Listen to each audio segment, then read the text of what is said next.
Welcome to Sasi official. Rajini சாரும் கமல் சாரும் இணைந்து நடிக்க போற அந்த படத்தோடைய ப்ரோமோவை ரிலீஸ் பண்ணிட்டாங்க. அதை பார்த்த உடனே பல பேருக்கு என்ன கமல் சாருக்கு முக்கியத்துவம் கொடுத்துருக்காங்க, ரஜினி சாரை டம்மியா வச்சிருக்காங்க அப்படிங்கிற மாதிரி எண்ணங்கள் தோணும். நிறைய பேர் இதை ஓப்பனாகவே சோஷியல் மீடியாவில் பேசிக்கிட்டு இருக்காங்க. உண்மை என்னன்னா, இந்த படத்துடைய கதை எப்படி இருக்க போகுது அப்படிங்கிறத மறைமுகமாக நெல்சன் அதில் சொல்லியிருக்காரு. அது மட்டும் இல்லாமல் காரில் ஒரு நம்பர் பிளேட் வருது. அந்த நம்பர் பிளேட் எதை குறிக்குதுன்னா, ரஜினி சாரும் கமல் சாரும் இந்த படத்தில் என்ன ரோல் பண்ண போகிறாங்க அப்படிங்கிறதையும் குறிக்குது. இப்படி நிறைய சீக்ரெட் அந்த ப்ரோமோக்குள்ளே வச்சிருக்காங்க. அதை பற்றி தான் இந்த வீடியோவில் முழுசாக பார்க்க போகிறோம். நீங்கள் இன்னும் நம்ம சேனலை சப்ஸ்கிரைப் பண்ணால் சப்ஸ்கிரைப் பண்ணிட்டு வீடியோவை லைக் பண்ணிடுங்க. ஃபஸ்ட்டு அந்த ப்ரோமோ டீகோட் பண்ணிவிட்டு அடுத்து ஒரு விஷயமா உங்களுக்கு நான் டீட்டெயிலாக சொல்லிடுறேன். ஃபஸ்ட்டு எடுத்தோடனே பார்த்தீங்கன்னா, நெல்சன் ஒரு ரூம் வாசலில் நின்றுக்கிட்டு இருக்காரு. நின்றுட்டு முதல்ல எந்த ரூம் போகலாம் அப்படிங்கிற ஒரு யோசனையில் இருக்காரு. அதாவது ரஜினி சார் ரூமுக்குள்ளேயே கமல் சார் ரூமுக்குள்ளேயே போகலாமா அப்படிங்கிற மாதிரியான ஒரு சிந்தனையில் இருக்காரு.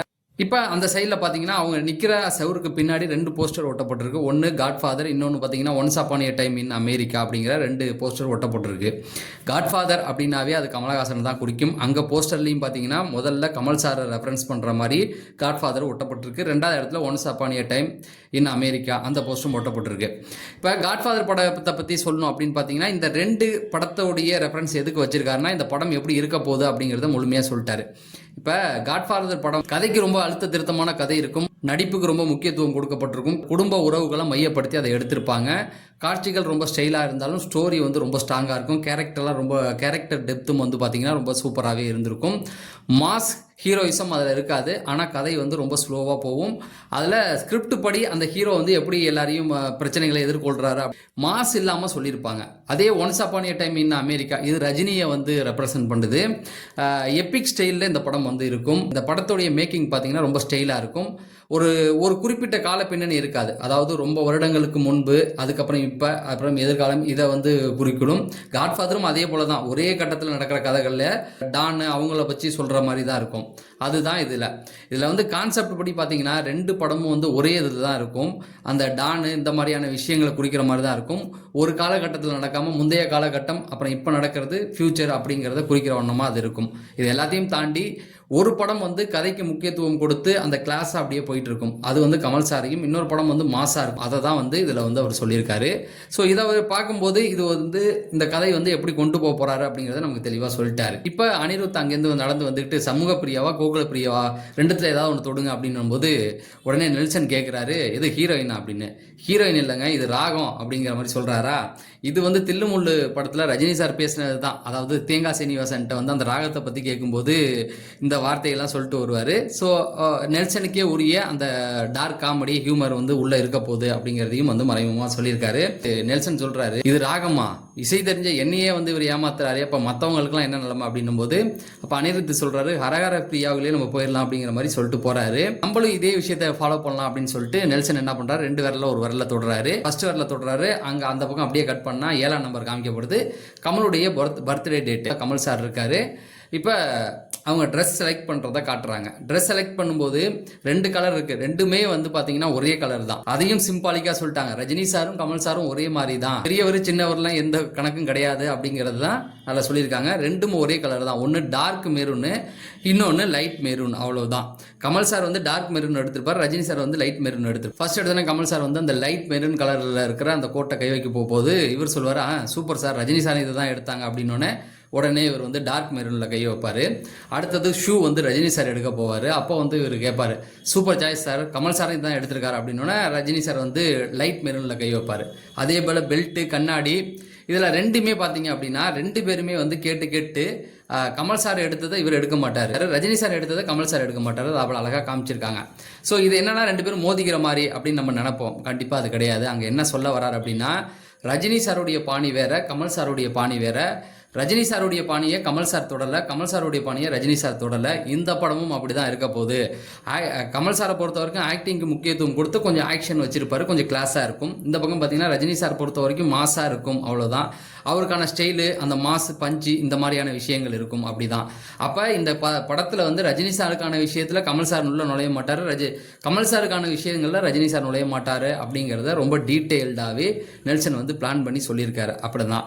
அதுக்கப்புறமேட்டுக்கு 2 பேரும் பேர் நடக்க ஆரம்பிக்கிறாங்க. வேற லெவல் சம்பவம். இப்படி நடக்கும் பொழுது தீம் மியூசிக்கை போட்டிருக்காரு பாருங்க. அது மாஸ் பிஜிஎம்மே கிடையாது, ஒரு பாட்டோடைய ராகம் வர மாதிரி இருக்கு. ஆனால் அவங்க 2 பேரும் நடந்து வரும்போது அவ்வளோ சூப்பராக இருக்கு. அந்த தீம் உடனே வந்து பிடிச்சிருச்சு எல்லாருக்கும். அவங்க நடந்து வராங்க, அங்கே கார் கிளீன் பண்ணுற கேர்ள்ஸ் எல்லாம் அப்படியே பார்க்குறாங்க. அதுவே வந்து நெல்சன் வந்து வேற லெவல் சம்பவம் பண்ணியிருக்காரு. பாம்பேலேருந்து கூப்பிட்டு வந்திருக்காங்களாம்.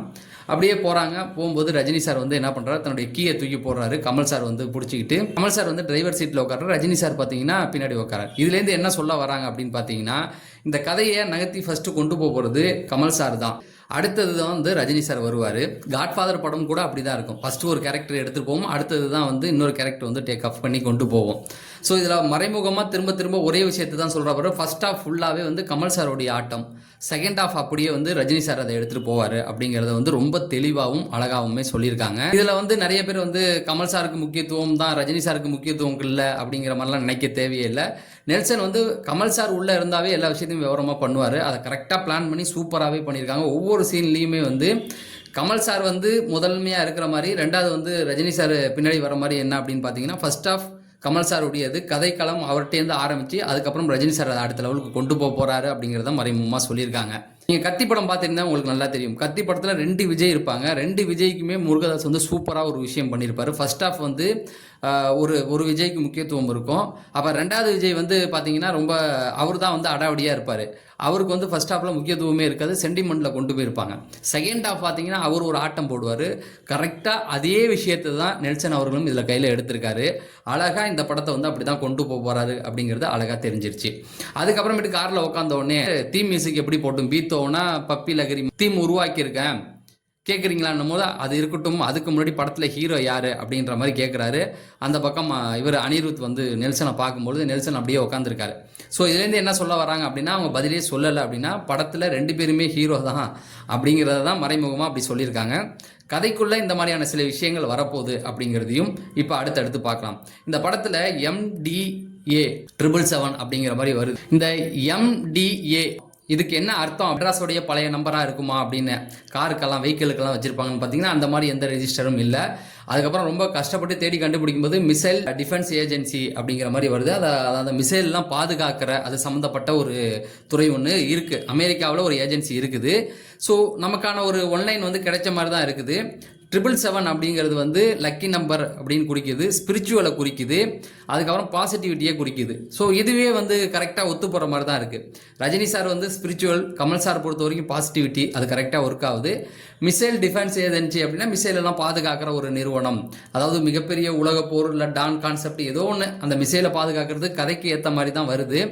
ஸோ இதில் எப்படி வேணாலும் இருக்கலாம், இந்த மிசைலை வச்சு கூட படம் நகரலாம் அப்படிங்கிறது தான்.